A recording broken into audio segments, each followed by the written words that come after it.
அம்மா சீவி தான் வச்சிருந்தேன். நான் சீவி தான் வச்சிருந்தேன். நீ ஏன் சீவுன?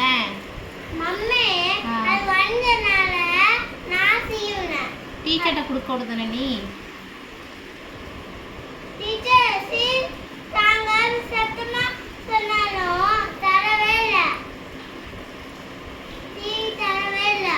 டீச்சர் கிட்ட போய் கொடுக்க விடுதான். டீச்சர் சீவி தருவாங்களே, ஏன் தர மாட்டாங்க? நீ கொடுத்துருக்க மாட்டா கிட்ட போய்.